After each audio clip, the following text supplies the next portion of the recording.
It's huge. Guys, it's real. It's the second leg.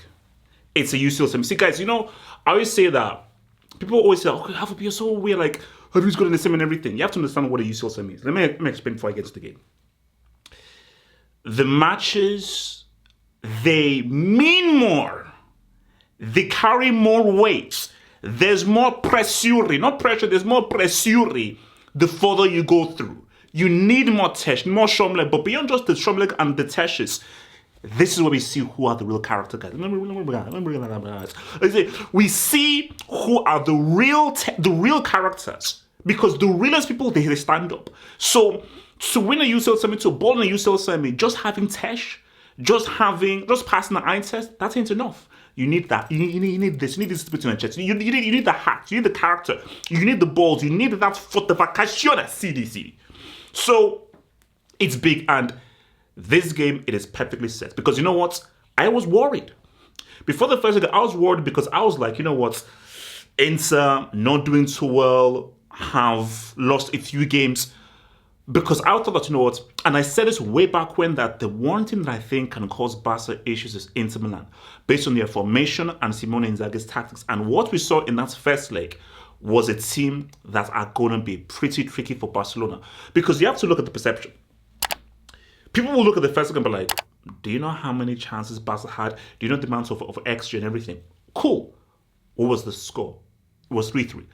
This is the best offensive team that can bend over and colonize any freaking team if they want to. And yes, they scored 3 goals, but they considered 3 goals. And they're not going into a game away from home with an advantage, which is what we all expected. We thought that, Inter could do something, but everybody expected Barca win the game. No one expected that Barca would not win the game. And no one expected that Barca would concede 3 goals. And no one expected Barca would be 2-0 down. So what Inter Milan showed, and what I'm thankful for, is we have a game. We have a great game. So as a football fan wanting to see 2 great sides go toe to toe, it's great that right now we now have a game where, guys, this can go either way. Because I think looking at this game right now, we know how good Barca have been. And Barca, they're the favorites. I think this is like a 51-49 or 52-48 kind of a thing in favor of Barca. But it's close. It's a razor thin close of how it is. But I think the blessing for Barcelona, like the blessing for Barcelona is they know that, okay, we're not invincible. You see, like, if they just pimped them like 3-0, fine. But the fact it was 3-3 and you saw how Inter were effective, Barca, okay, we now have to now say what's up. So let's look at the game right now. I think that the biggest thing, and this is the biggest thing in the whole game, is Barca's defense. If Barca were coming in full strength with both Balde and Koundé there, I do think that Barca find a way to outscore Inter. They have issues, but they didn't find a way to outscore them. Because you have to understand this, because people are just looking at it from a defensive point of view. But you have to look at it from an offensive point of view. I think defensive-wise, I think Martin and Eric Garcia, perhaps they could cope defensively, but it's what they do offensively. Because you have to understand that in the modern game, offensive teams, those wing backs are critical. Think about Joga Bonito. You look at, R9, Pele, Garrincha, Jairzinho, freaking Rivaldo. But you have to understand how important Carlos Alberto was to that 1970 Brazil team. You have to understand how critical both Cafu and Roberto Carlos was to that Brazil team from 98 to 02. So what Koundé does going forward and what Balde does going forward is critical and massive. So to lose what they bring into you offensively, I think that could be an issue for Barcelona. So on the offensive side, Barca take a hit. On the defense side, they take a hit. Now, Yamal still exists. Rafinha still exists. Olmo still exists. And you still have the brains and the creativity of both Pedri and Yamal still in this team. And Lewandowski is back, and he was the guy that was missing. So on the flip side, there are still enough weapons for Barca to give Inter another a-hole, because one may not be enough. They may give them just an extra a-hole, just for a laugh. So for me, from Barca's point of view, so let me talk. So from Barcelona's point of view, I think that it's that high line. It's risky, but they have what is needed is they have got to take the high line right. See, for me, I think the beauty is in the era of VAR, the offside trap makes sense. See, if this was pre-VAR, you're hoping for the human eye just to not give it as offside, which cannot be reliable. If it's now down to literally a robot and a machine, and as we saw in that first leg, put it this way, pre-VAR, Inter Milan's goal stands 100%. The linesman does not see that as offside because that was literally a PBK. The linesman 1000% gives that. So Inter would have scored pre-VAR. Post-VAR, offside is offside. Now, I feel the offside rule should be overdone, but this is what we have to do. So with the rule we have to deal with right now, offside is offside. So I feel that the offside trap that Barca plays in the VAR era, it's in their benefits. But you've got to get it right. Because you get it wrong one time and you allow a Dumfries in, an Augusto in, a DeMarco in, a Martinez in, or any of these guys, but specifically those wing backs, you could be screwed. Because that's where we saw that first leg. So, but for Barcelona, I think the key thing for Barca is imagination. I think because this is the beauty of having the two legs right now. I think Flick has now seen, okay, this is how they set up defensively. This is what they do. And these guys, they are very old school Italian in how they want to defend every man, woman, and child. So what he's going to say to these guys is we have to be way more inventive and creative in how we want to open these guys up and look for the passes that they don't see. Try things, risk things.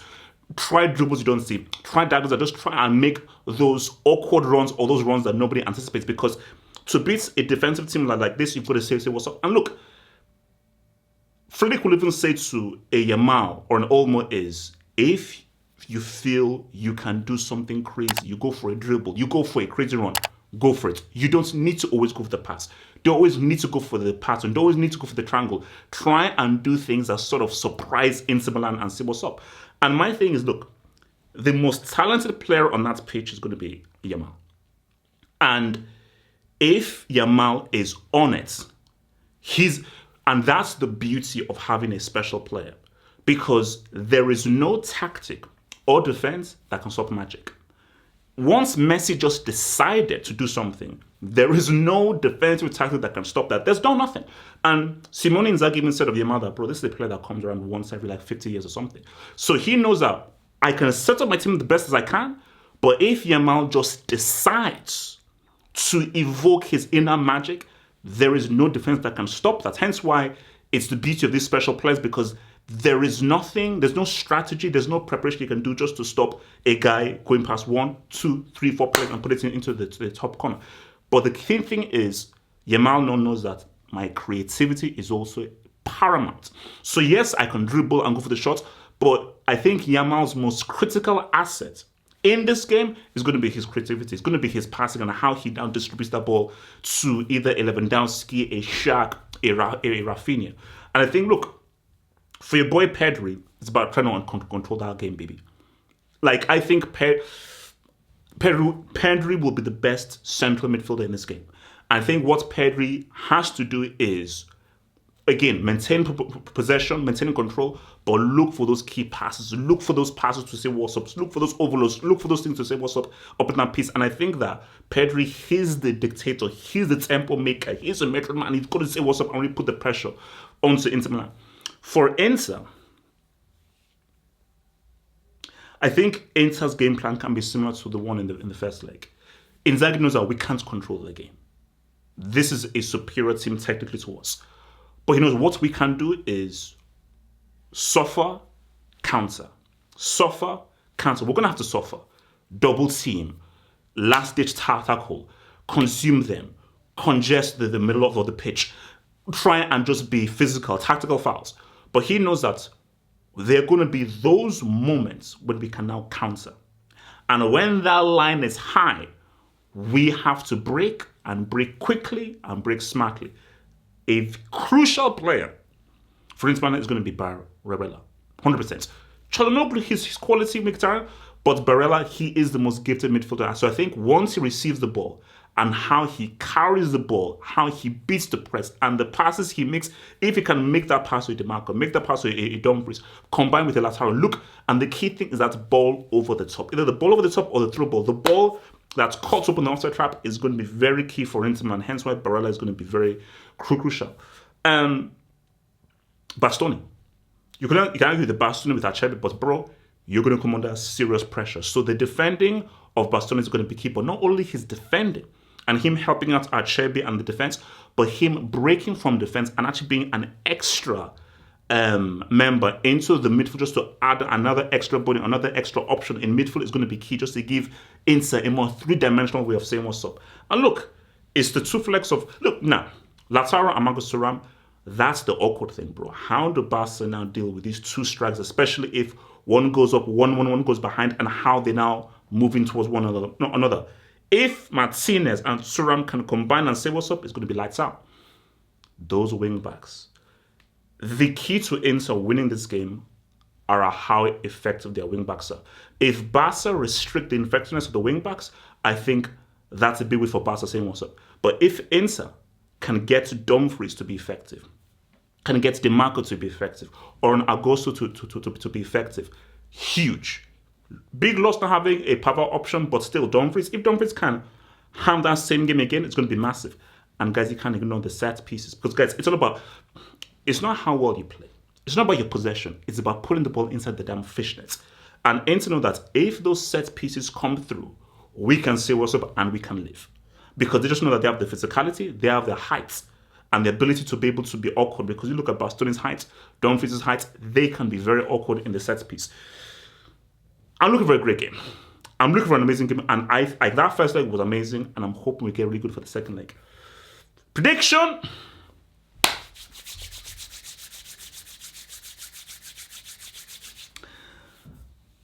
I'm going to reiterate what I said, on the hangar. It's going to be 2-2. It's going to be 2-2. Now, I'm one of those guys that think that he should go through it, but he goes, but that's fine. It's going to be 2-2. It's going to go to penalties. And I'm saying Inter win this game on penalties.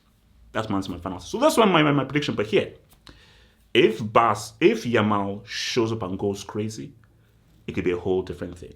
If Barca are more effective in front of goal and more clinical in front of goal, I believe they can outscore them. I just believe that Barca will have those chances, but I believe that Inter will also may have less chances and more clinical. So I feel it's going to be pretty much a repeat of what happened in the first leg.